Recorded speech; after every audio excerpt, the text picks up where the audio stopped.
ಚಂದದಿ ಉಪಚರಿಸುವಂತ ಸ್ವಾಮಿ ಮೊದಲಾಗಿ ತಮ್ಮ ಪವಿತ್ರ ಪಾದಕ್ಕೆ ವಂದಿಸಿಕೊಳ್ಳುತ್ತೇ ಎದ್ದೇಳು ಚಿನ್ನ. ಸ್ವಾಮಿ ಏನು ಮನಸ್ಸಿಗೆ ಸಂತೋಷವಾಗುತ್ತಾ ಉಂಟು. ನನ್ನ ಧಾರಣೆ ವಿಷಯವೇ ಅಂತ ನಿಮ್ಮನ್ನೇ ಕಾಯುತ್ತಿದ್ದವಳು ನಾನು. ಸ್ವಾಮಿ ಸ್ವಲ್ಪ ಗಾಳಿ ಹಾಕಬೇಕು ಸ್ವಾಮಿ. ಇನ್ನೊಂದು ಗಾಳಿ ಹಾಕಿದ್ರು ಸಾಕು. ಹೌದೇ? ಅಲ್ಲ ಸ್ವಾಮಿ, ಯಾವತ್ತೂ ನಿಮ್ಮ ಮುಖದಲ್ಲಿ ಸಂತೋಷ ಇಟ್ಟುಕೊಳ್ಳೋದು ಸಹಜವೇ. ಆದ್ರೆ ಇವತ್ತಿನ ಮುಖದಲ್ಲಿ ಮತ್ತಷ್ಟು ಸಂತೋಷ ಕಾಣುತ್ತಾ ಉಂಟು. ಈ ರೀತಿ ಸಂತೋಷವಾಗಬೇಕಾದ್ರೆ ಕಾರಣ ಏನು ಸ್ವಾಮಿ? ಮಂದಗಾಮಿನಿ ಕೇಳು, ಮಂದಗಾಮಿನಿ ಕೇಳು, ವಶವಾದು ಸ್ವರ್ಗದ ಮುಂದೆ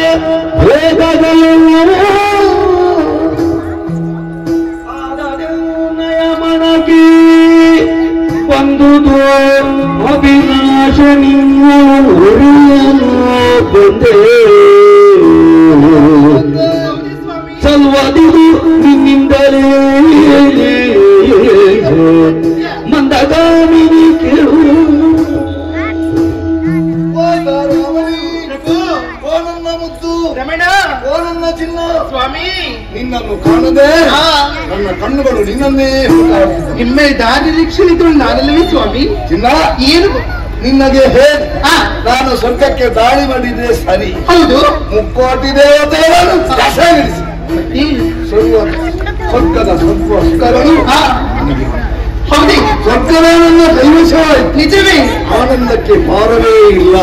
ಅಯ್ಯೋ, ಏನು ಸ್ವಾಮಿ? ಸಂತೋಷವನ್ನು ನನ್ನ ಹೆಂಡತಿ ಅನುಭವಿಸುವಂತ ಚಂದವನ್ನು ಕಾಣಬೇಕು ಎಂಬಂತ ಉದ್ದೇಶದಿಂದ ಓಡೋಡಿ ಬಂದಿದ್ದೇವೆ. ನಿಜ? ಎಂತ ಸ್ವರ್ಗದ ಸಂಪತ್ತಿದ್ದರೂ ಕೂಡ ನಿನ್ನ ಪ್ರೀತಿಯನ್ನು ಅದು ಏನೂ ಅಲ್ಲ. ಖಂಡಿತವಾಗಿಯೂ ನೀನೆಂದು ನನಗೆ ಪಂಚ ಪ್ರಾಣ. ಸತ್ಯ ಸ್ವಾಮಿ. ಏನೋ ಒಂದು ಅಭಿಲಾಷೆಯನ್ನು ಇಟ್ಟುಕೊಂಡು ಬಂದಿದ್ದೇನೆ. ಹೌದು, ಅದು ನಿನ್ನಿಂದಲೇ ಪೂರೈಸಿ.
ಮನಸ್ಸಿಗೆ ಸಂತೋಷವಾಯ್ತು ಸ್ವಾಮಿ.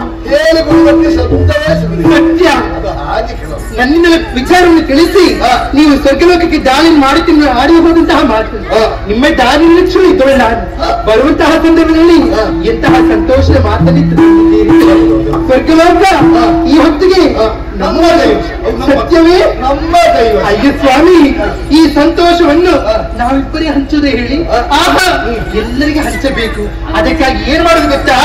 ನನ್ನ ಕೈ ಚಳಕದಿಂದಲೇ ನಿಮಗೆ ಬೇಕಾದ ಅಡುಗೆ ನಾನು ಮಾಡುತ್ತೇನೆ. ನಿಲ್ಲ ಸ್ವಾಮಿ, ಇಲ್ಲಿ ಏನು ಈಗ ಅದಕ್ಕೆ ಹೇಳಿ, ಏನು ಈ ಕಿರೀಟ ಹೊತ್ತ ತಲೆಗೆ ಕಿರುಕುಳ ತಪ್ಪುವುದಿಲ್ಲ. ಸತ್ಯ.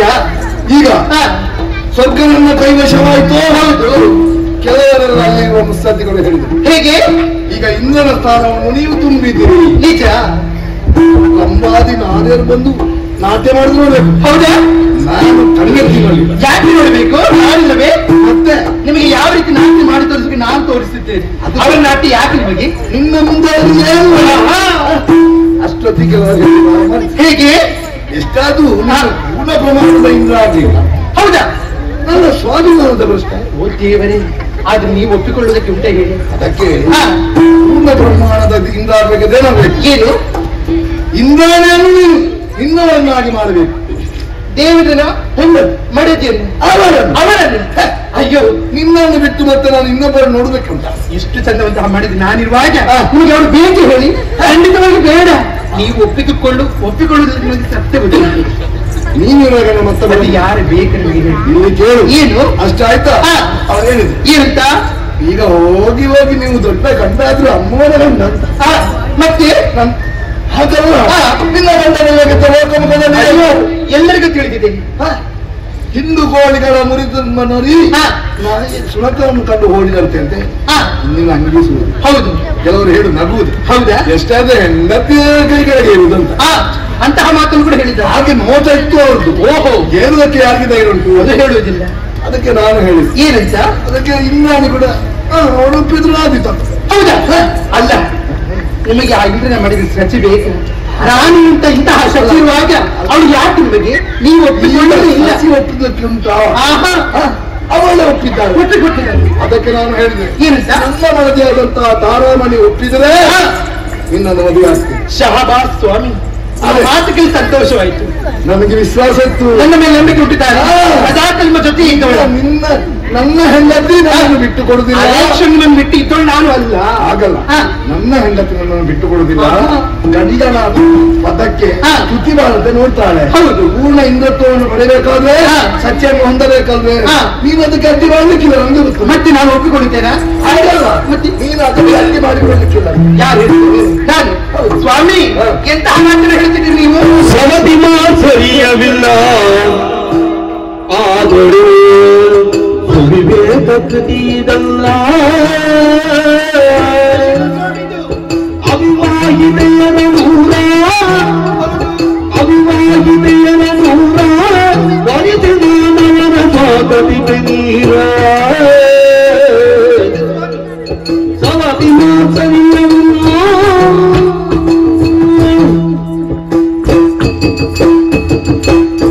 ಸ್ವಾಮಿ, ಈ ಹೊತ್ತಿನ ಆಡುತ್ತಿದ್ದ ಮಾತಿ ಏನು?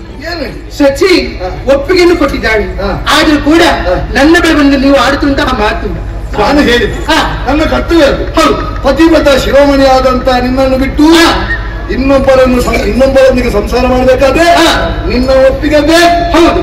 ನೀನು ಖಂಡಿತ ಕೊಡ್ತಿ ಎಂಬಂತ ಒಂದು ಭರವಸೆಯಿಂದಲೇ ಹೇಳಿದ್ದೇನೆ. ನನ್ನ ಹೆಂಡತಿ ಖಂಡಿತವಾಗಿ ಒಪ್ಪುತ್ತಾಳೆ ಅಂತ. ನಾಳೆಗೆ ಒಪ್ಪಿಗೆಯನ್ನು ಕೊಡುತ್ತಿರುವ ಮಾತನ್ನು ತಿಳಿಸಿ ನನ್ನ ಬಳಿಗೆ ವಿಚಾರವನ್ನು ತಿಳಿಸಕ್ಕೆ ಬಂದವನ್ನಿ. ಸವತಿ ಮಸ್ತರಲ್ಲ ಸ್ವಾಮಿ. ಇಲ್ಲಿ ಬನ್ನಿ, ಆ ದೇವನಿಂದ ಮಾಡಿದಂತಹ ಶಚಿಯನ್ನು ಹಿಂದಕ್ಕಾದರೂ ಅದೆಷ್ಟು ಮಂದಿ ದಾನವರು ಬಯಸಿದ್ದಾರೆ. ಅವರು ಬಯಸಿದಂತಹ ದಾನವರು ಏನಾಗಿದ್ದಾರೆ? ಎಲ್ಲರ ಮರಣವನ್ನು ಹೊಂದಲಿಲ್ಲವೇ? ಅವರ ಏಕಮುಖವಾದಂತಹ ಪ್ರೇಮ.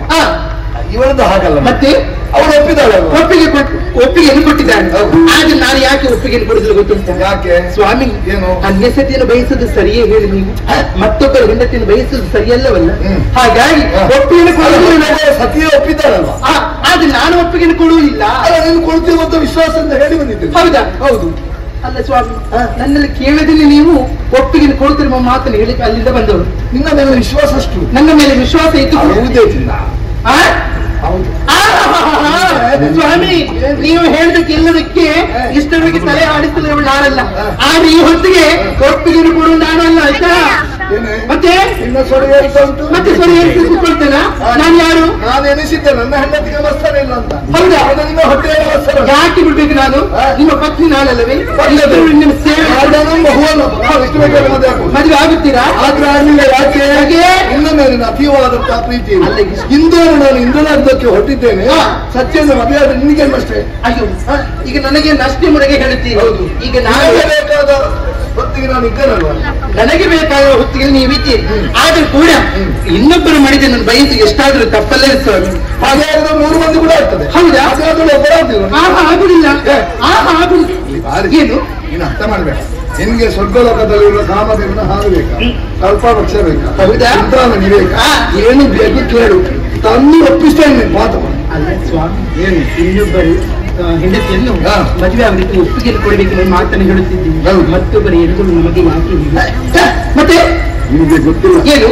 ಈಗ ಊಟ ಮಾಡಿದ್ರೆ ಸತ್ಯ ಬಿಸಾಡಲೇಬೇಕು. ಬಂಗಾರದ ಬಟ್ಟೆಯಲ್ಲಿ ಊಟ ಮಾಡಿದ್ರೆ ಬಂಗಾರದ ಬಟ್ಟೆಯನ್ನು ಬಿಸಾಡ್ತಾರೆ. ಯಾಕೆ ಬಿಸಾಡಬೇಕದನ್ನು? ಆಗ ಬಿಸಾಡುವುದಿಲ್ಲ. ಅವರು ಬಂಗಾರದ ಬಟ್ಟಲು. ಹೌದಾ? ಅವಳು ಬಂಗಾರದ ಬಟ್ಟಲು, ನಾನು ಬಾರದಲ್ಲಿ ಅಂತ ತಿಳಿಸ್ಕೊಂಡಿದ್ದೀರಾ? ನಾನು ಬಿಡುವುದಿಲ್ಲ. ನಾನು ಬಿಡುವುದಿಲ್ಲ. ಎಲ್ಲಿ ಹೋಗ್ತಿರ್ತದೆ? ಸ್ವಾಮಿ, ನಿಮಗೆ ಏನು ಬೇಕು ಅಂತ ಕೇಳಿ. ಅಯ್ಯೋ, ಸ್ವರ್ಗದಿಂದ ಯಾವ ಸ್ವಸ್ಥ ಕೇಳಿ. ಸಿಟ್ಟು ಬಂತಿರಬೇಕು. ಸಿಟ್ಟು ಬಂತೆ. ಅಯ್ಯೋ, ಒಪ್ಪಿಗೆ ಸಿಟ್ಟು ಬರ. ಅಯ್ಯೋ, ಇಷ್ಟು ನಾನು ಎಂತಹ ಮಾತನ್ನು ಹೇಳಿದ್ರು ಕೂಡ ನಿಮಗೆ ಸಿಟ್ಟು ಬಂದದ್ದೇ ಇಲ್ಲ. ಈ ಹೊತ್ತಿಗೆ ನನಗೆ ಸಿಟ್ಟು ಬಂದದ್ದು ಸ್ವಾಮಿ. ನೀವು ಶಾಂತನಾಗಬೇಕೆಂಬುದಾಗಿ ಇಷ್ಟಹ ಮಾತನಾಡಿದ್ದೀರ. ಹೌದಾ? ಹೌದು. ಹಾಗಾದ್ರೆ ಒಪ್ಪಿಗೆ ಅಂತಲ್ಲ. ಅಲ್ಲಿಗೆ ಹೋಗುವ. ಎಲ್ಲಿಗೆ?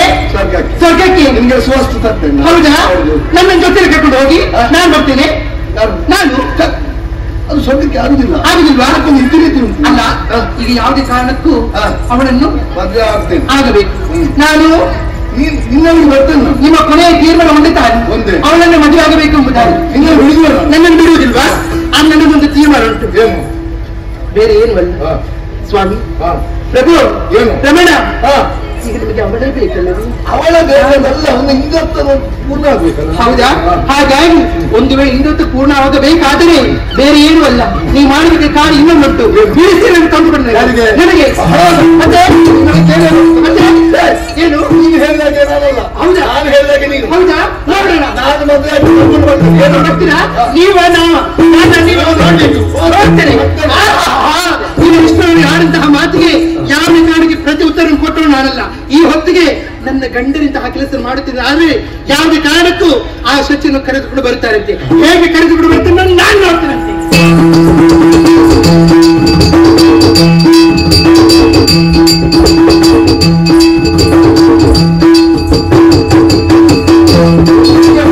ಮರಳು ಚಕ್ರಾನಿ ಅನುದಾನ ಮರಳು ಬೈಲಿರುವುದು ಬಂದ ತನುಳಿಯಲು ವಿಧ ವಿಧ ವಿನಯ ಭಯಗಳಿಂದ ನುಡಿ ಸಂಖ್ಯೆ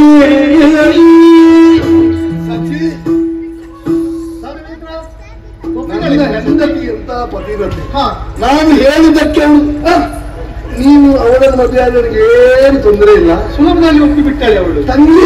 ನನ್ನ ತಂಗಿಯನ್ನು ಒಪ್ಪಿ ನಾವು ಒಟ್ಟಾಗಿ ನಿಮ್ಮ ಜೊತೆ ಸಂಸಾರ ಮಾಡ್ತಾ ಹೇಳಿಬಿಟ್ಟು ನಿಮ್ಮ ವಿಶ್ವಾಸಕ್ಕೆ ಬಂದು ತರಲಿಲ್ಲ ಅವಳು. ಒಪ್ಪಿಯೇ ಬಿಟ್ಟು ನನ್ನ ಮನದಿ ಅಂದ್ರೆ ಪತಿವ್ರತ ಶಿರೋಮಣಿ. ನನ್ನ ಮಾತು ಒಂದು ಚಾತು ಹೇಳಿಲ್ಲ. ನಾನು ಹೇಳಿದ್ದೆ ಆಯ್ತು ಸ್ವಾಮಿ, ಆದರ್ಶ ಕರೆದು ನನಗೂ ಒಪ್ಪಿಗೆ ಇದೆ. ಹೌದು. ಆದ್ರೆ ಒಂದು ಉಂಟಲ್ಲ, ಏನು? ಅವಳು ವೀರನೇ ವರ ಮಹಾಕಾತ್ಯಾಯಿನಿ ಮೃತ ಧರಿಸಿಗೆನು ವರ ಮಹಾಕಾತ್ಯಾಯಿನಿ ಮೃತ ಧರಿಸಿಯನು ನಾ ಪೂಡಿಯನು ಪೂರೈಸಿ ವಶಣ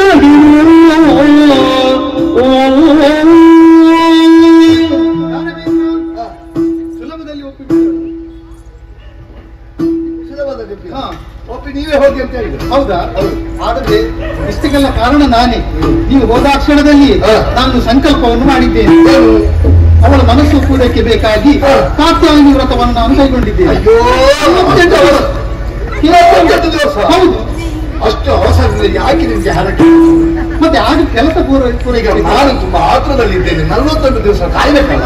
ಅಲ್ಲ, ಆ ಕಾತ್ಯಾಯಿನಿ ವ್ರತವನ್ನು ಮಾಡಿದ್ರೆ ನಿಮಗೂ ಒಳ್ಳೇದು. ನನಗೆ ಕೈ ಹಿಡಿಯವರಿಗೆ ನನ್ನ ಒಳದಕ್ಕೆ ನಿಮ್ಮ ಒಳದಕ್ಕೆ ಮಾಡುವುದು. ಈಗ ಅದು 48 ಬೇಕಾ?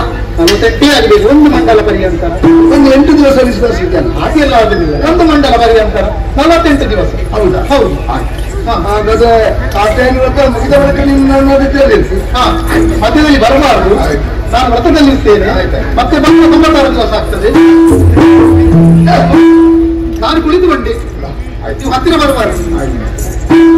ಇದು 48 ಪೂರ್ತಿ ಆದ ಬಳಿಕ ಏನು ಸ್ವಾಮಿ, ನಾನು ನಂತರ ಬರ್ತೇನೆ. 48 ದಿವಸ ಆಗುತ್ತದೆ. ಏನು ಕಾಟೇನ ಪ್ರಾರ್ಥನೆ ಮಾಡಿ 4 ದಿವಸ ವಿಶ್ವಾಸ ಹಾಗೆ ಆಗ್ತಿದ್ರೆ ನಾನು ನಿಮ್ಮಲ್ಲಿ ಹೇಳುವುದಿಲ್ಲ. 48 ದಿವಸ ಪರ್ಯಂತ ಆಗಲಿದೆ. ಶ್ರೀಹರಿ ನಮ್ದು ನಾನು ಹೊರಗೆ ನಿಲ್ಬೇಕಲ್ಲ, ನೀವು ಒಳಗೆ ಇಟ್ಟುಕೊಳ್ಳಿ. ನನ್ನ ವ್ರತ ಪೂರ್ಣ ಆಗಲಿ. ನೀವು ಹೀಗೆ ಬಂದ್ರೆ ಮತ್ತೆ 96 ದಿವಸ ಆಗ್ತದೆ. ಅದನ್ನು ಕೆಲಸ ಮಾಡ್ತೇನೆ.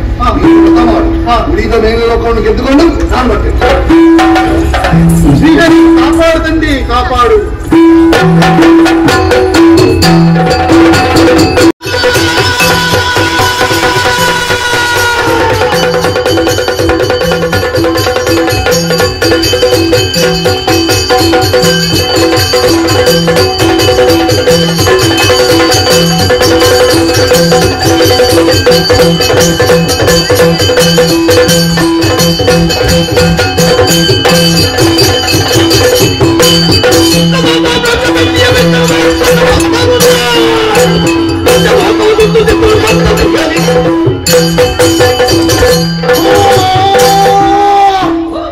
ಸಂತೋಷವಾಗುತ್ತಾ ಉಂಟು.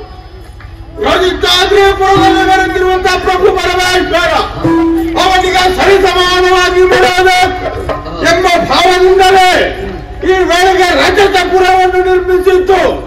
ಬೆಳ್ಳಿಯ ಪುರದಲ್ಲಿ ಸಂತೋಷದಿಂದ ಕಾನೂನು ಕಲಿತಿರುವಂತಹ ಸಂದರ್ಭ ಭೂಲೋಕನೆಲ್ಲ ಸ್ವಾಧೀನವಾಗಬೇಕು ಎಂಬ ಬಯಕೆಯನ್ನು ಮುಂದಿರಿಸಿ ದಿಕ್ಕಾಗಿ ಹೊರಟೆ. ಕಪ್ಪ ಕಾಣಿಕೆಯನ್ನು ಸಂಗ್ರಹಿಸಿ ಆಗಿದೆ. ಇಷ್ಟಿದ್ರೆ ಸಾಕೆ ನನ್ನ ನಾಟ ಸರ್ಕಾರವನ್ನು ಸೇರಿದ ಒಬ್ಬಕ್ಕೆ ನಮಗೆ ಸುಮಣಸರಣಿ ಮಾಡಿದ ಅದು ಅಧಿಕಾರವನ್ನು ಸ್ಥಾಪಿಸಿದ್ದಾರೆ. 2 ಲೋಕ ನಮ್ಮದ್ದಾಗಿದೆ.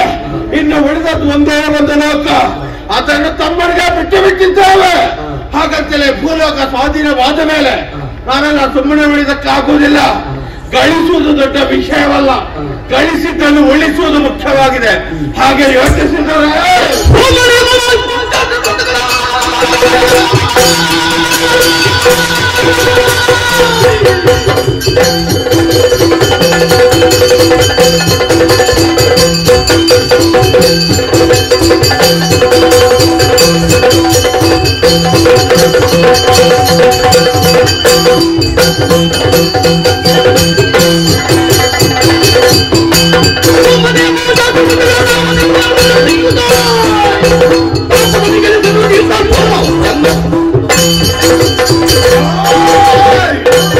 ದೇವತೆಗಳು ನಿತ್ಯವಂಚಕರಾಗಿದ್ದಾರೆ.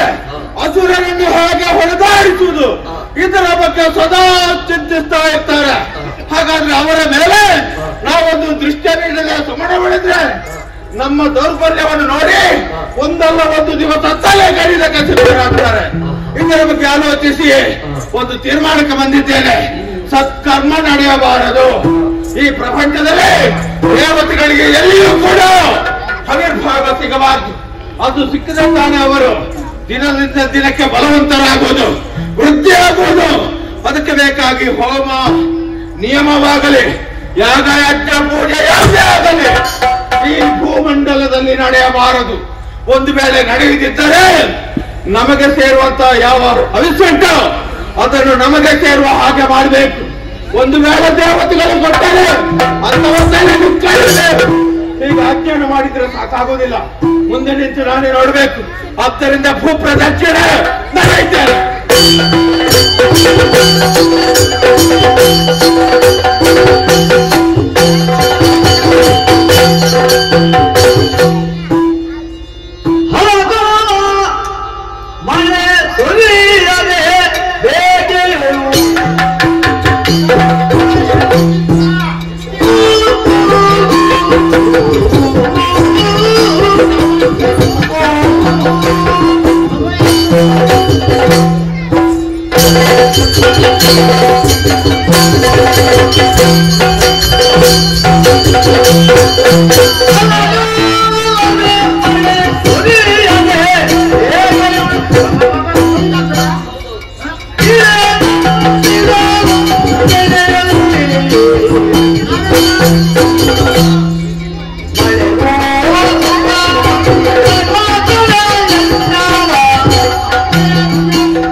ಋಷಿಗಳು ನಾವಾಗಿದ್ದೇವೆ. ನಮಗಾಗಿ ನಾವಲ್ಲ, ಲೋಕದ ಹಿತಕ್ಕಾಗಿ ನಾವು ಅವೆಲ್ಲ ಸೇರಿಕೊಂಡು ಅವಾಗ ಯಾಗ ಯಜನ ಹೋಮ ಹವನ ಇತ್ಯಾದಿ ಏನೆಲ್ಲ ಧಾರ್ಮಿಕ ವಿಧಿ ವಿಧಾನಗಳುಂಟು ಅದನ್ನ ಮಾಡೋ ಮುಖಾಂತರವಾಗಿ ಲೋಕದ ಸುಭಿಕ್ಷತೆಯನ್ನು ಕಾಪಾಡ್ತೇವೆ. ಯಾಕೋ ಇತ್ತೀಚೆಗೆ ಬಹಳ ಇದ್ದಕ್ಕಿದ್ದ ಹಾಗೆ ಅಂತ ತಂಪು ತಂಪಾಗಿತ್ತು. ಹೀಗೆಲ್ಲ ಸ್ವಲ್ಪ ಬಿಸಿ ಬಿಸಿ ಬಿಸಿ ಬಿಸಿ ಆಗುವುದು ಯಾಕೆ ಹೀಗೆ? ವಾತಾವರಣ ಏರುವುದು ಸಹಜ, ಹಾಗಂತ ಎಲ್ಲಿಯೋ ಏನು ತೊಡಕುಂಟಾಗಿದೆ ಅಂತ ಅರ್ಥವಾಗ್ತಾ ಉಂಟು. ಆಗ್ಬೇಕಾದ್ರೂ ಸರಿಯಾಗಿ ಆಗುವುದಿಲ್ಲ ಅನ್ನುವಾಗ ಅವರಿಗೆ ಬೇಸರ ಆಗ್ತದೆ. ಯಾರಿಗೆ? ಯಾರದು? ಯಾಕೆ ಬಿಸಿ ಆಗುದವರಿಗೆ ಮಾಡದಿದ್ದಾರೆ? ಯಾಗ ಮಾಡಿದಾಗ ಅವರಿಗೆ ಹೋಗ್ಬೇಕಾದಂತಹ ಏನದು ಅದೆಲ್ಲಿಗೆ ಬಿಡ್ತದೆ. ಅವರದನ್ನು ಸ್ವೀಕಾರ ಮಾಡಿದ್ರೆ ಅವರ ಮನಸ್ಸಿಗೆ ಏನಾಗ್ತದೆ? ಸಂತೋಷ ಆದ ಸಂದರ್ಭದಲ್ಲಿ ಏನ್ ಮಾಡ್ತಾರೆ? ಮಳೆ ಬಂದ್ರೆ ಏನಾಗ್ತದೆ? ಬೆಳೆ ಬಂದಾಗ ಏನಾಗ್ತದೆ? ಫಸಲು ಬಂದಾಗ ಏನಾಗ್ತದೆ? ಎಲ್ಲರಿಗೂ ಸುಭಿಕ್ಷವಾಗಿ ಯಾವುದೇ ಕ್ಷಾಮದ ಆಹಾರಗಳಿಲ್ಲದೆ ಬಾಳಿ ಬದುಕಬಹುದು. ಈಗ ಯಾಕೆ ಏನೇ ಇರಲಿ ಆದ್ರೂ ಸಮಸ್ಯೆ ಬಂದಾಗ ಪರಿಹಾರ ಸೂತ್ರಕ್ಕೆ ನಾವೇ ಇದ್ದೇವಲ್ಲ, ಹಾಗಾಗಿ ದೃಢ ನಿರ್ಧಾರಕ್ಕೆ ಬಂದವನಿದ್ದೇನೆ. ಒಂದು ಮಹತ್ತರವಾದಂತಹ ಯಾಗ ಮಾಡಬೇಕು, ಇದನ್ನು ಅವರಿಗೆ ಅರ್ಪಿಸಿ ಅವರ ಮನಸ್ಸನ್ನು ಸಂಪ್ರೀತಗೊಳಿಸಬೇಕು. ಹಾಗಾಗಿ ಸಿದ್ಧತೆಯಲ್ಲಿದ್ದೇನೆ. ಅದನ್ನು ಹೇಳಿದ್ದೇನಲ್ಲ, ಇಂಥದ್ದು ಆಗ್ಬೇಕು ಅಂತ ಸಿದ್ಧನಾಗಿದ್ದೆ. ಜಲ ಇತ್ಯಾದಿ ಪುಣ್ಯ ಜಲ ಬಂದದೆ, ಸಿದ್ಧತೆ ಆಗಿದೆ ಅಲ್ಲ, ಒಳ್ಳೆಯ ರೀತಿಯಲ್ಲಿ ಯಾಗ ಆಗಬೇಕು. ಸಾಕಾರವಾಗಿ ಕುಳಿತು ಹೊಳೆಯೋಣ. ಅದನ್ನೇ ಕೊಡು. ಹೌದು.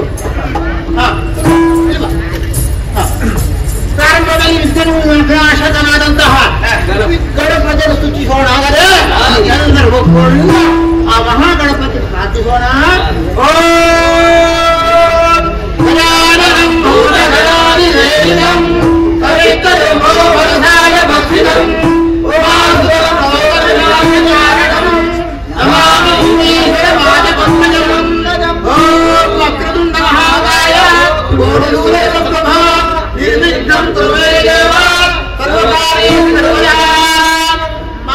ಸಂಕಲ್ಪವನ್ನು ಮಾಡಬೇಕು.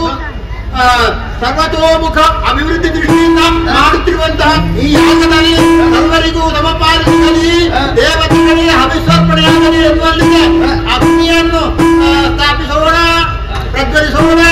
ಈಗ ತಂದಂತ ಸಕಲ ಸುಖಗಳನ್ನ ಯಾಗಕ್ಕೆ ಹೋಮಕ್ಕೆ ಮುಖಾಂತರವಾಗಿ ಅವರಿಗೆ ಹವಿಸಿಕೊಡೋಣ. ಓಂ ಇಂದ್ರಾಯ ಇಂದ್ರಾಯ ನಮಃ. ಓಂ ವರುಣಾಯ ಸ್ವಾಹ ವರುಣಾಯ ನಮಃ. ಓಂ ನಿರುದ್ರೇ ಸ್ವಾಹ ನಿರುದ್ರೇ ನಮಃ. ಓಂ ಕುಬೇರಾಯ ಸ್ವಾಹ ಕುಬೇರಾಯ ನಮಃ. ಓಂ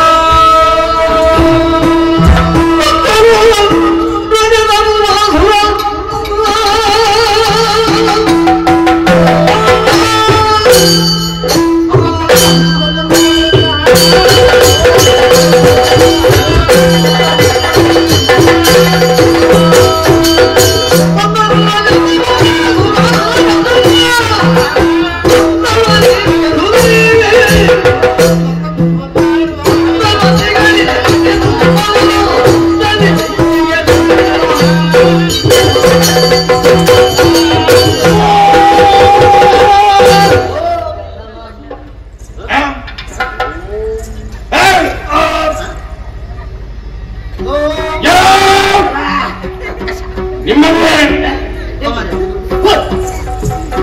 ನಮಗಿಂತೂ ಸಗೆ ಆಗುತ್ತಾ ಉಂಟು. ನೀವು ಬೆಂಕಿಯ ಬಳಿಯಲ್ಲಿ ಕುಳಿತುಕೊಂಡಿದ್ದೀರಿ. ಯಾಕೆಂತ ಅರ್ಥವಾಗುವುದಿಲ್ಲ. ಇಷ್ಟು ಹೊಗೆ ಬರ್ತಾ ಉಂಟು. ಬೆಂಕಿಗೆ ತುಪ್ಪವನ್ನು ಹಾಕ್ತಾ ಇದ್ದೀರಿ. ಯಾಕೆ ಹೀಗೆ? ಏನು ಮಾಡ್ತಾ ಇದ್ದೀರಿ ನೀವು? ಅದನ್ನೆಲ್ಲ ಹಾಳು ಮಾಡುವರೇ ಏನು ಕಾರಣ? ಮಾತ್ರವಲ್ಲ, ಇಲ್ಲಿ ಆಗುತ್ತಿರುವಂತಹ ಕಾರ್ಯ ಅದರಿಂದ ಏನು ಪ್ರಯೋಜನ ತಿಳಿಯುವ ಕುತೂಹಲವನ್ನು ಉಂಟು. ಎಲ್ಲವನ್ನು ಸವಿಸ್ತಾರವಾಗಿ ಹೇಳಬೇಕು. ಇಲ್ಲದಿದ್ದರೆ ನಿಮ್ಮ ತಲೆ ನುಗ್ಗಾಡಿರೋಕೆ ನಾನು ಸಿದ್ಧನಾಗಿದ್ದೇನೆ. ವಿಷಯ ಗೊತ್ತಿಲ್ಲ ನನಗೆ, ಸ್ವಲ್ಪ ತಿಳಿವರಿಸಬೇಕಲ್ಲ. ಎಲ್ಲ ವಿಷಯ ಬೇಕು ನನಗೆ. ಯಾಕೆಂದರೆ ಇಲ್ಲಿನ ಅಧಿಕಾರಿ ನಾನು. ಸಾಮ್ರಾಜ್ಯಂ ನಾನೇ ಬೆಳ್ಳಿಯ ಪುರದಲ್ಲಿ ಮೆರೆಯುವವ. ಆದ್ದರಿಂದ ಸಮಸ್ತ ವಿಚಾರವನ್ನು ನನಗೆ ಹೇಳದಿದ್ದರೆ ಒಬ್ಬೊಬ್ಬರನ್ನೇ ತಲೆ ಕೆಳಗೆ ಮಾಡಿ ನಾನು ಮೇಲೆ ಮಾಡಿ ನೇತಾಡಿಸಿ ಏನು ಹೇಳಿ ಏನು ಮಾಡುವುದು ನೀವು? ಯಾಗ ಮಾಡು ಯಾಕೆ ಅಂತ ಹೇಳಿಲ್ವಾ? ಹೌದಾ?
ಅಧಿಕಾರ ಸೂತ್ರ ಕೈಗೆ ಬಂದ ಸಂದರ್ಭದಲ್ಲಿ ಎಲ್ಲವನ್ನೂ ಹೇಳ್ಕೊಡುದು. ಗೊತ್ತಾಗಲಿಲ್ಲ ಇಲ್ಲಿ ಏನು ನಡೀತಾ ಇದೆ ಎಂಬುದು. ಬೇಕಾದ್ದು ತಿಳ್ಕೊಳ್ಬೇಕು, ಬೇಡ ಅಂತ ತಿಳ್ಕೊಳ್ಬೇಕು. ಇದು ಬೇಡತ್ತ ಬೇಕಂತ? ಇದು ಬೇಕಾದ್ದು ಯಾಕೆ? ನನಗೆ ಅಂತಲ್ಲ, ಮತ್ತೆ ನಿನಗೆ ಅಂತಲ್ಲ, ಮತ್ತೆ ನನ್ನವರು ನಿನ್ನವರು ಅಂತಲ್ಲ, ಲೋಕಕ್ಕೆ ಬೇಕಾದ್ದು. ಪ್ರಪಂಚಕ್ಕೆ ಬೇಕಾ? ಹೌದು. ಯಾವ್ದಿದು? ಇದು ಯಾಗ. ಯಾಗವ? ಯಾವ ಯಾಗ? ಅಂತಿಂತ ಯಾಗ ಅಲ್ಲ, ಮತ್ತೆ ವರ್ಷಾಕರ್ಷಣ ಯಾಗ. ಹೌದಾ? ವರ್ಷ ಅಂದ್ರೆ ಎಂತದು? ವರ್ಷ ಅಂದ್ರೆ ಸಮಯ. ತಿಂಗಳಾದ್ಮೇಲೆ ವರ್ಷ ಆಗುದು. ಒಂದು ವರ್ಷ ಮತ್ತೆ ವರ್ಷ ಅಂದ್ರೆ ಮಳೆ. ಆಹಾ, ಮಳೆ. ಅದಕ್ಕೆ ಮಳೆಯನ್ನು ಆಕರ್ಷಿಸುವಂತಹ ಯಾಗ. ಯಾಗ ಮಾಡಿದ್ರೆ ಮಳೆ ಬರ್ತದ? ಯಾಕೆ ಬರಬಾರ್ದು? ಈಗ ಬರುವುದಿಲ್ಲ. ಬರ್ಲಿಕ್ಕೆ ಪೂರ್ತಿ ಮಾಡ್ಬೇಕಲ್ಲ. ಅದಕ್ಕೆ ಮುಂಚೆ ಬರಲ್ವಾ? ಅದೆಲ್ಲ ಬರ್ಲಿಕ್ಕಿಲ್ಲ. ನಂತರ ಆಗ್ಬೇಕಾ? ಹಾಗಂತ ಈ ವರ್ಷದ ಅಧಿದೇವತೆ ಯಾರು? ಯಾರು? ವರುಣ. ಈ ವರ್ಷದ? ಈ ವರ್ಷದ ಮತ್ತಿನ ವರ್ಷ. ಮತ್ತೆ ಯಾವ? ಮತ್ತಿನ ವರ್ಷ 50. ವರುಣ ಆ ದೇವತೆಗಳಲ್ಲಿ ಉಂಟು. ಮಳೆಯ ಅಧಿದೇವತೆ ವರುಣ. ಒಬ್ಬ. ಹಾಗಾಗಿ ಅವನಿಗೊಂದು ಸಂತೃಪ್ತಾಗಬೇಕಲ್ಲ. ಹೌದಾ? ಅದು ಯಾಗ. ಯಾಕೆ ಯಾಗ? ಅವ ಮನೆ ಸಂತೋಷಗೊಳಿಸಿದಲ್ಲಿ ಮಳೆಯನ್ನು ಸುರಿಸ್ತಾನೆ. ಎಲ್ಲವೂ ಚೆನ್ನಾಗಿ ಬೆಳೀತದೆ, ಎಲ್ರಿಗೂ ಒಳಿತಾಗ್ತದೆ. ಹಾಗಾಗಿ ಯಾಗ ಮಾಡ್ತಾ ಇದ್ದೇವೆ. ಗೊತ್ತಾಯ್ತಲ್ಲ, ಇದು ಗುರುತಿಸುವಂತದ್ದಲ್ಲ. ಅಯ್ಯೋ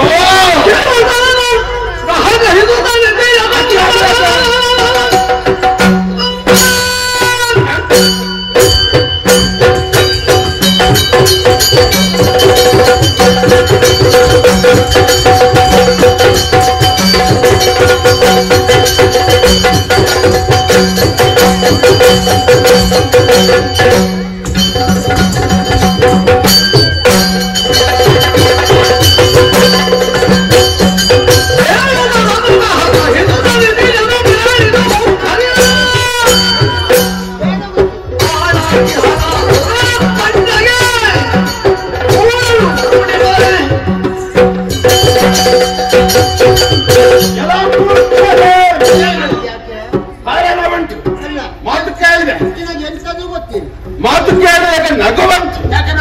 ಸತ್ಯ ಗೊತ್ತಿರಲ್ಲ ಮಾತಾಡ್ತಾ ಇದ್ದೀರಲ್ಲ ಎಂಬುದಾಗಿ. ದೇವಲೋಕ ಈಗ ದೇವತೆಗಳ ಕೈಯಲ್ಲಿಲ್ಲ, ನಮ್ಮ ಅಣ್ಣನ ಕೈಯಲ್ಲಿ ಉಂಟು. ಹೌದು, ಲೋಕ ಮಾತ್ರ ಇರುವುದಲ್ವ?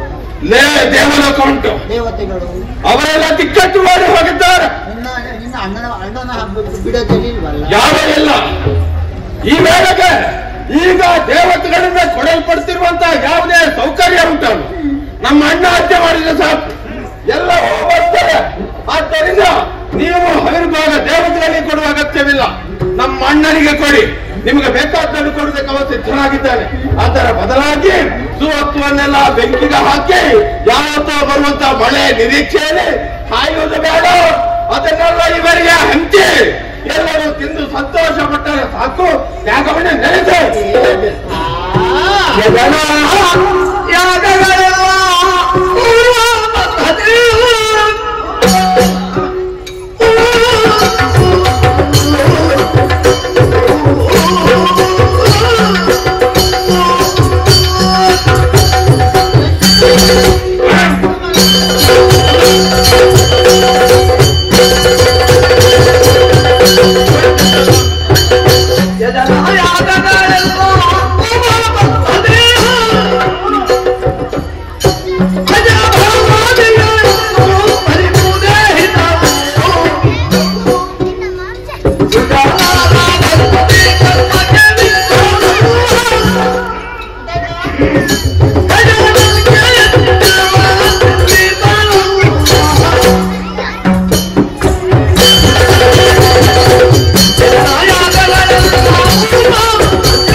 ನಿಲ್ಲಿಸಬೇಕು. ಹೌದು, ಇದು ಒಳ್ಳೇದಲ್ಲ.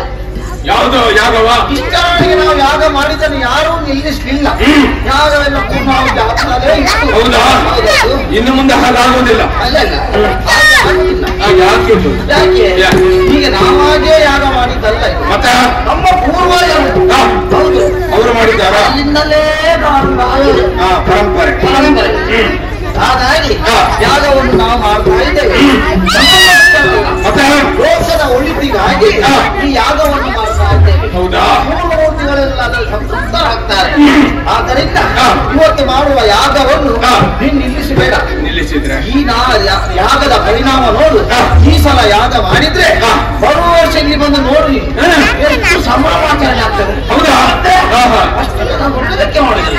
ಬರುವ ವರ್ಷ ಯಾಗ ಬಿತ್ತಿದ ಬೆಳೆ ಹೆಮ್ಮರವಾಗಿ ಒಂದರ ಮನೆಯಲ್ಲಿ ಹೊತ್ತು ನಿಲ್ಲಿಸುತ್ತ ಹೇಳಿದ್ರು. ನಾವು ನಿಲ್ಲಿಸುವುದೇ ಯಾಗ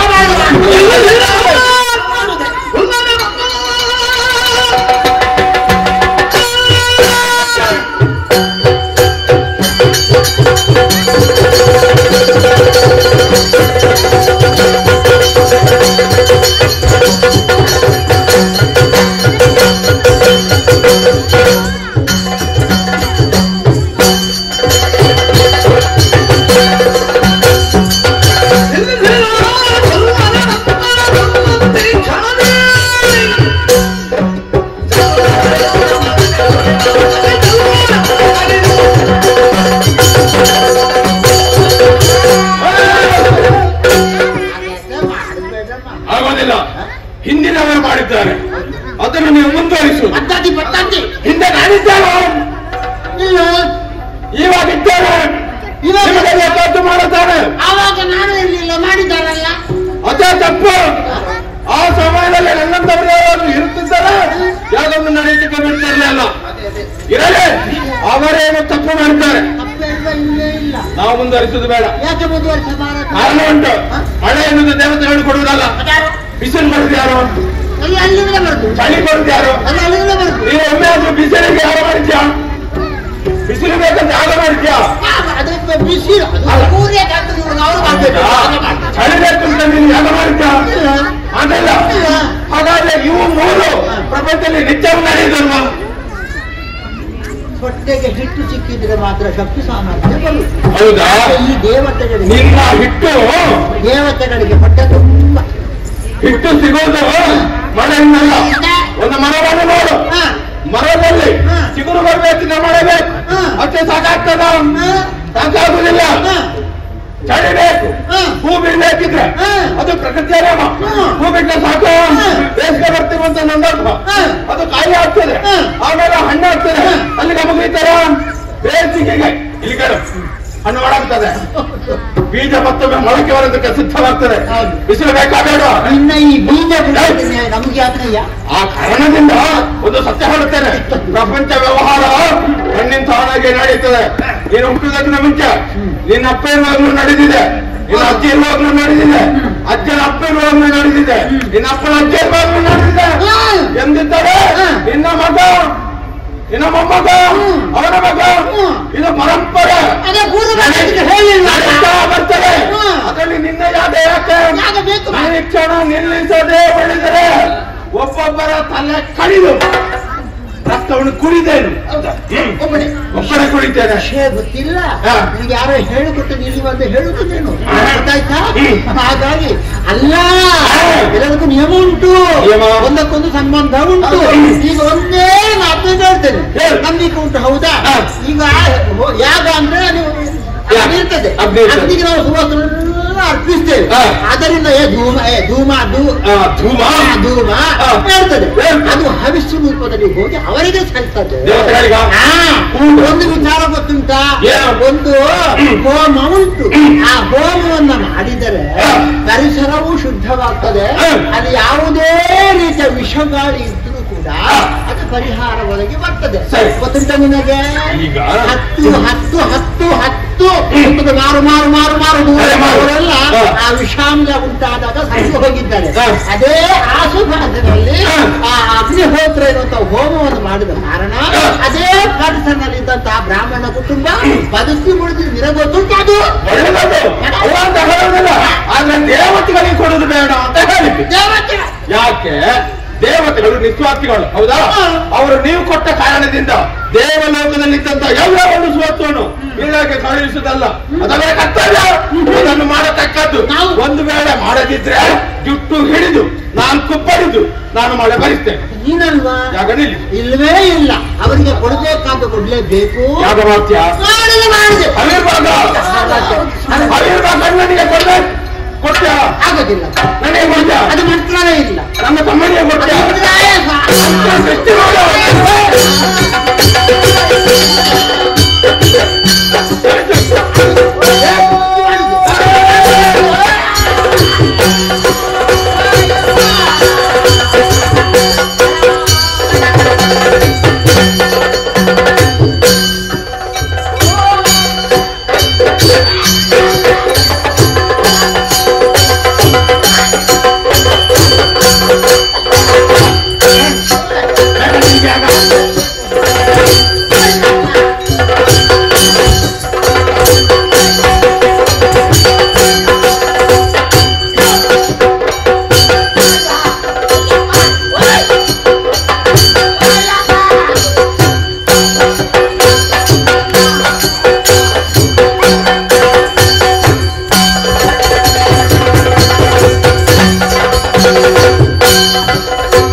ಸಾಕಾಗುವುದಿಲ್ಲ. ಇಂತಹ ಅವಿವೇಕಿಗಳು ಪ್ರಪಂಚದಲ್ಲಿ ಎಲ್ಲ ಕಡೆ ಇರುವುದಕ್ಕೆ ಸಾಧ್ಯ ಉಂಟು. ಹುಡುಕಿಕೊಂಡು ಹೋಗಬೇಕು, ಸಿಕ್ಕವರ ತಲೆಗಳಿಬೇಕು.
ಅದರ ಅಭಿಮಾನಿ ದೇವತೆ ಅಂತ ನಾನೇ ಸರಸ್ವತಿ ಇಂದೀಗ ಸಾಮಾನ್ಯವಾದಂತಹ ಹೆಣ್ಣಿನ ರೂಪವನ್ನು ಧರಿಸಿದ್ದೇನೆ. ಕಾರಣ ಇಷ್ಟೇ, ಪ್ರಕೃತಿಯಲ್ಲಿ ಲೀನರಾದಂತಹ ನನಗೆ ಇಂದೀಗ ಪ್ರಕೃತಿಯ ಸೌಂದರ್ಯವನ್ನು ಸವಿಯಂತ ಬಯಕೆ ಬಂದಿದೆ. ಇಂತಹ ಬಯಕೆಯನ್ನು ಹಾಗೆ ಬಿಡಬಾರದು ಎಂದು ಭಾವಿಸಿ ಸಾಮಾನ್ಯವಾದಂತಹ ಹೆಣ್ಣಿನ ರೂಪವನ್ನು ಧರಿಸಿದ್ದೇನೆ. ಕಾಲವನ್ನು ಯಾಕೆ ವಿಳಂಬ ಮಾಡುವುದು?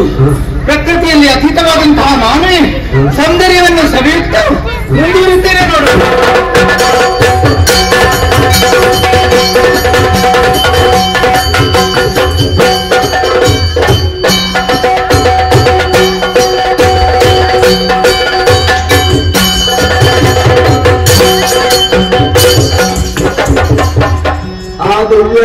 ಆದಿವ್ಯಾಕಾರ್ಯನೋಡಿ ಆದಿವ್ಯಾಕಾರ್ಯನೋಡಿ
ನಾರಿ ರೂಪವನ್ನು ತಳೆದು ನಿಂತ ಹಾಗಾಯ್ತು.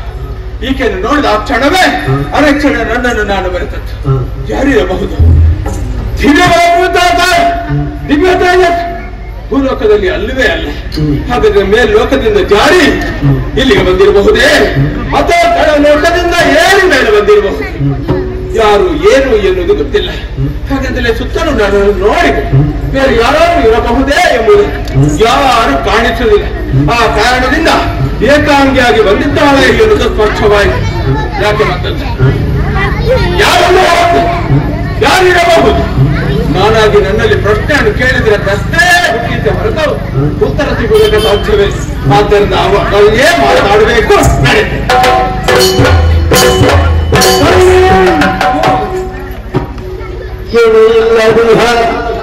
ಮುದ್ದು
ನೋಡಿದ ಅಕ್ಷರವೇ ಅಂದವಾಯ್ತು. ಯಾರು ಏನು ಎನ್ನುವುದು ಗೊತ್ತಿಲ್ಲ. ಆ ಕಾರಣದಿಂದಲೇ ನಿನ್ನತ್ತಾಗಿರುವ ಒಣಪು ವಯ್ಯಾರವನ್ನು ಕಂಡು ನುಡಿಸಬೇಕೆಂಬಂತ ಬಯಕೆ ಅಧಿಕವಾಯಿತು. ಸಂಗೀತವನ್ನು ಹಾಡುತ್ತಾ ಇದ್ದೀಯ, ಸ್ವರವನ್ನು ಕೇಳಿದಾಗ ಮತ್ತೆ ಕೇಳಬೇಕು, ಮಗದೊಮ್ಮೆ ಕೇಳಬೇಕು ಎಂಬಂತ ಆಸೆ ಹೆಚ್ಚಾಗುತ್ತಾ ಉಂಟು. ಅದಕ್ಕೆ ಕಾರಣ ನಿನ್ನದ್ದಾಗುವಂತ ಸ್ವರ, ಈ ರೂಪ, ಹೊಂದಿಕೊಂಡಿರುವಂತಹ ಸ್ವರ, ಭಾವ ಭಾವ ಎಲ್ಲವೂ ಒಂದಕ್ಕೊಂದ ಪೂರಕವಾಗಿ ನೂತನ ಸೃಷ್ಟಿ ಎನ್ನುವಲ್ಲಿ ಯಾವ ಅನುಮಾನವೂ ಇಲ್ಲ. ಯಾರು ನೀನು? ತಂದೆ ತಾಯಿಗಳು ಯಾರು? ಈ ಕಡೆ ಬರುವಾಗ ಏನು ಕಾರಣ ಎಂಬಂತ ಪ್ರಶ್ನೆಗೆ ಉತ್ತರವನ್ನು ಕೊಡಬಹುದೇ?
ನೀನು ದಾನವೇಶ್ವರ ಎಂಬುದರಲ್ಲಿ ಎರಡು ಮಾತಿಲ್ಲ.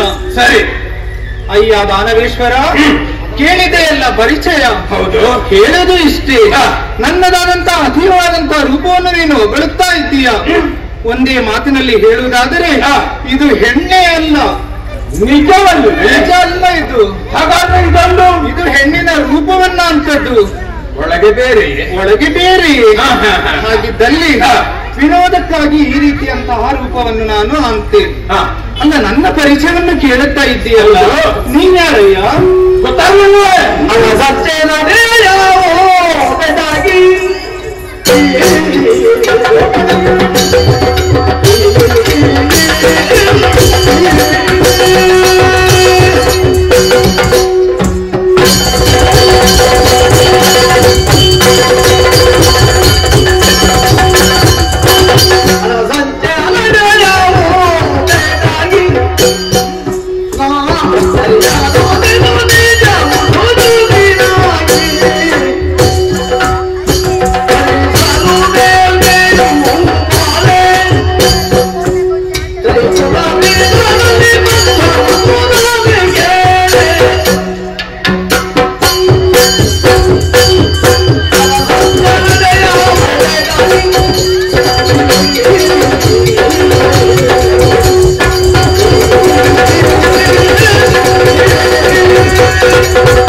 ಈ ವೇಳೆಗೆ ನಿನ್ನ ನುಡಿ ಕೇಳಿದಾಗ ಮತ್ತೆ ಕೇಳಬೇಕು ಕೇಳಬೇಕು ಎಂದೆನಿಸಿತು.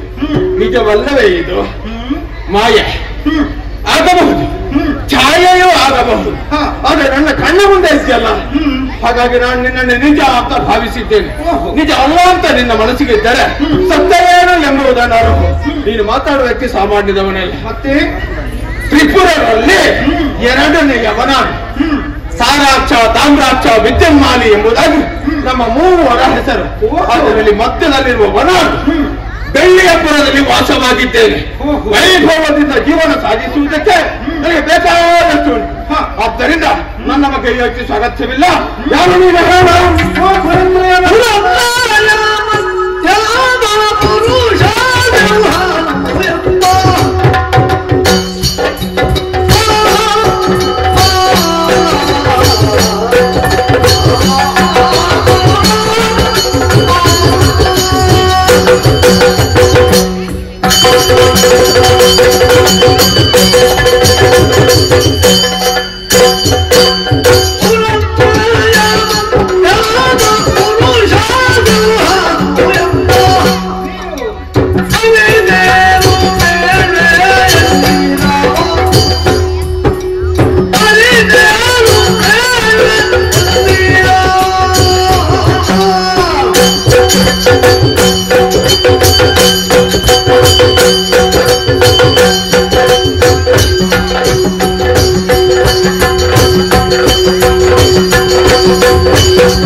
ಓಹೋ, ನಿನ್ನ ವಿಚಾರವನ್ನು ಅದೆಷ್ಟೋ ನಾನು ಕೇಳಿದವಳಿದ್ದೇನೆ. ಇಂದೀಗ ನನ್ನ ಸಮ್ಮುಖದಲ್ಲೇ ಬಂದು ನನ್ನ ಪರಿಚಯವನ್ನು ಕೇಳುತ್ತಾ ಇದ್ದೀಯ. ಬಹಳಷ್ಟು ಸಂತೋಷವಾಯಿತು. ಅಯ್ಯ, ನೀನು ಹೇಳಿದ ಬಳಿಕ ನನ್ನದಾದಂತಹ ಪರಿಚಯವನ್ನು ಸವಿಸ್ತಾರವಾಗಿ ನಾನು ಹೇಳುತ್ತೇನೆ. ನಾನು ಯಾರು ಗೊತ್ತೇ? ಯಾರು? ಕಾಣುತ್ತಾ ಇದೆಯಲ್ಲ, ಸರಸ್ವತಿ ನದಿ. ಹೌದು, ಅದರ ಅಭಿಮಾನಿ ದೇವತೆ ಆದಂತಹ ನಾನೇ ಸರಸ್ವತಿ. ಸರಸ್ವತಿ ನದಿ ವ್ಯವಹಾರ ಮಾಡಿ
ಯೋಚಿಸಿದೆ ನಾನು. ಮೃಣ್ಮಯ ಶರೀರವನ್ನು ಹೊಂದಿದವಳು ನೀನಲ್ಲ ಎನ್ನುವುದು. ತೇಜಸ್ಸು, ನುಡಿಯುವ ನುಡಿ ಇವೆಲ್ಲವೂ ಸಂಸ್ಕಾರಯುಕ್ತವಾಗಿರುವಾಗ ನೀನು ಯಾವುದೋ ಒಂದು ದಿವ್ಯ ಶರೀರ ಅಥವಾ ದಿವ್ಯ ಲೋಕದಲ್ಲಿರಬೇಕಾದವಳು ಹೀಗೆ ಯೋಚಿಸಿದೆ. ಮತ್ತೆ ಲೋಕದಲ್ಲಿ ಹರಿಯುತ್ತಿರುವಂತಹ ನದಿ ಶ್ವೇತವರ್ಣ. ಆಹಾ, ನೀನ್ ಇಲ್ಲಿ ಇರುವುದಲ್ಲ, ಮತ್ತೆ ಇರುವುದಲ್ಲ. ನೀನಿಗೇನಿದ್ದಾರೋ ನಮ್ಮಂತ ಭವ್ಯಪುರದಲ್ಲಿ ವ್ಯವಸ್ಥೆಯಾಗಬೇಕು. ಆದ್ದರಿಂದ ಲೋಕವನ್ನು ಬಿಟ್ಟು ಬಿಡ. ಇಲ್ಲಿದ್ದರೇನು ಇಲ್ಲದಿದ್ದರೇನು, ಈ ಭೂಮಿಯಲ್ಲೇ ಒಂದೇ ನದಿ ಅಲ್ಲ, ಸಾವಿರ ಸಂಖ್ಯೆಯಲ್ಲಿ ನದಿಗಳಿವೆ. ಸತ್ಯ. ಆ ನದಿಗಳ ಜೊತೆಯಲ್ಲಿ ನೀನು ಒಂದು ಜೀವನವನ್ನು ಕಳೆದೆ ಎಂದಿದ್ದರೆ ನಿನ್ನಲ್ಲಿ ಪ್ರತ್ಯೇಕತೆ ಎನ್ನುವುದು ಬರುವುದಕ್ಕೆ ಸಾಧ್ಯವೇ ಇಲ್ಲ.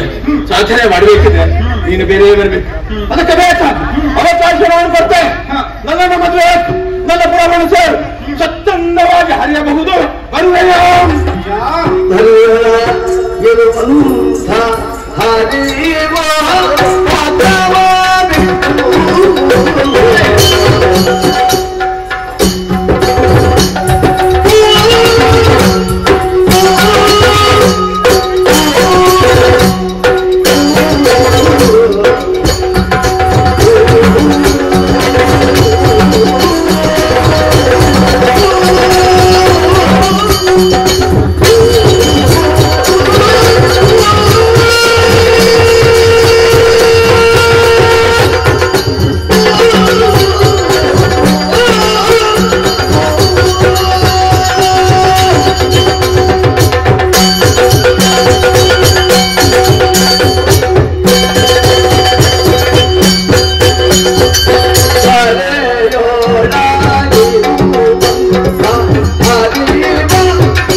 ಹರಿಯುವಂತಹ ನದಿ ಪಥವನ್ನು ಬದಲಿಸುವುದಕ್ಕೆ ಸಾಧ್ಯವೇ? ಯಾಕೆ? ಖಂಡಿತವಾಗಿಯೂ ಸಾಧ್ಯವಿಲ್ಲ.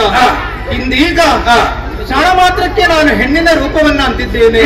ಅಷ್ಟಕ್ಕೆ ಇದೇ ರೂಪದಲ್ಲಿ ನಾನು ಇರುವವಳು ಅಲ್ಲ, ನಾನು ನದಿಯಾಗಿ ಹರಿಯಲೇಬೇಕು.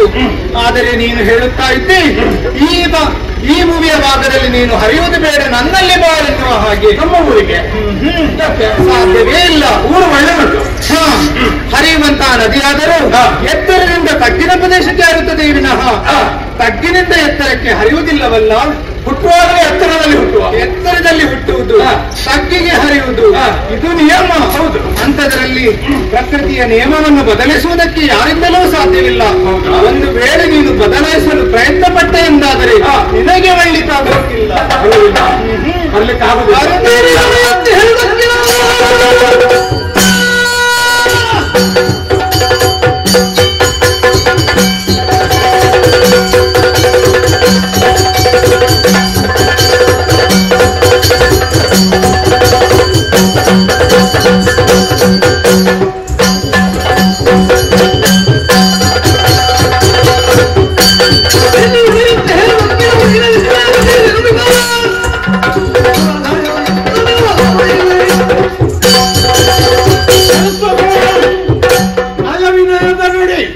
ಇದು ದೌರ್ಬಲ್ಯವಲ್ಲ. ನಿನ್ನಲ್ಲಿ ಮಾತನಾಡಿಸುವುದರ ಮುಖ್ಯ ಮನಸ್ಸನ್ನು ಮೆಚ್ಚಿಸಿ ಕರ್ಕೊಂಡು ಹೋಗಬೇಕು. ಈ ಉದ್ದೇಶವನ್ನು ಹೊಂದಿದವ ಹಠವೇ ನಿನಗೆ ಬರುವುದೇ ಇಲ್ಲ. ಹಠವೇ ಬರುವವಳು ನಾನಲ್ಲ. ಹೆಣ್ಣು ಮಕ್ಕಳಿಗೆ ಹಠ ಇರಬಾರ್ದು, ಗಂಡು ಮಕ್ಕಳಿಗೆ ಚಟ ಇರಬಾರ್ದು. ಓಹೋ, ಈ ವೇಳೆಗೆ ನನಗೆ ನಿನ್ನನ್ನು ಕರ್ಕೊಂಡು ಹೋಗಬೇಕೆಂಬ ಬಯಕೆ ಉಂಟಾಯ್ತು.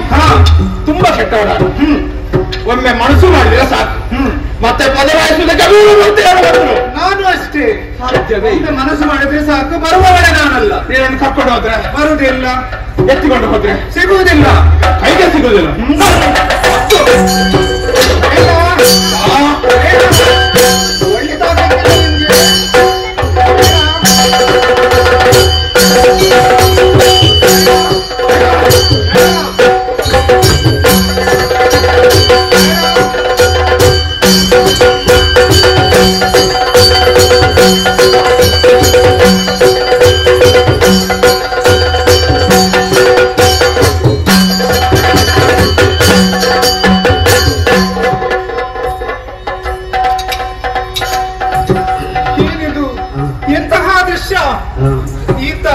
ಈತ ನನಗೆ ಸಲುಗೆಯನ್ನು ಮಾತಾಡಿದರೆ ಆತ ನನ್ನನ್ನು ಬಿಡುತ್ತಾ ಇದ್ದಾನೆ, ನನ್ನನ್ನು ಬೆನ್ನಡುತ್ತಾ ಇರ್ತಾನೆ. ಹಾಗಾದರೆ ಇಂದೀಗ ನಾನು ನದಿಯಾಗಿ ಹರಿದರೂ ಕೂಡ ಈತ ನನ್ನನ್ನು ಬಿಡುವವನಲ್ಲ. ಹಾಗಾಗಿ ಇಲ್ಲಿ ಹರಿಯುತ್ತಾ ಇದ್ದಾರೆ ಗಂಗೆ ಯಮುನೆಯರು. ಇವರ ಮಧ್ಯದಲ್ಲಿ ಗುಪ್ತ ಗಾಮಿನಿಯಾಗಿ ಹರಿತೇವೆ ನೋಡೋಣ.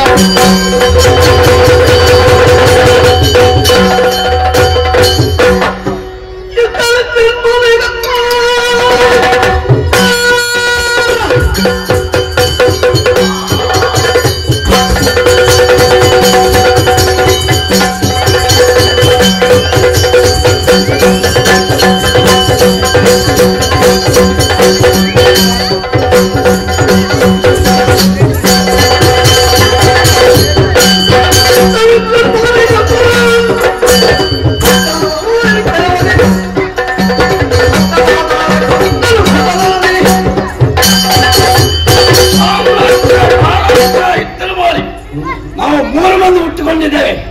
ಆದರೆ ಅನ್ನೊಂದು ಒಬ್ಬೊಬ್ಬರು ಒಂದೊಂದು ಕ್ಷೇತ್ರವನ್ನು ಬಯಸಿದ್ದಾರೆ.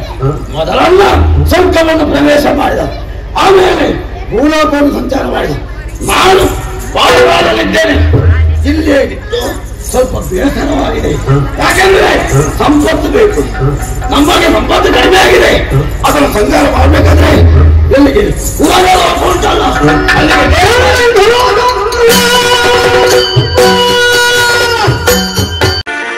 ನಮ್ಮ ಈ ಚಾನಲನ್ನು ಸಬ್ಸ್ಕ್ರೈಬ್ ಮಾಡದೇ ಇದ್ದವರು ಆದಷ್ಟು ಬೇಗನೆ ಸಬ್ಸ್ಕ್ರೈಬ್ ಮಾಡಿ ನಮ್ಮನ್ನು ಪ್ರೋತ್ಸಾಹಿಸಿ.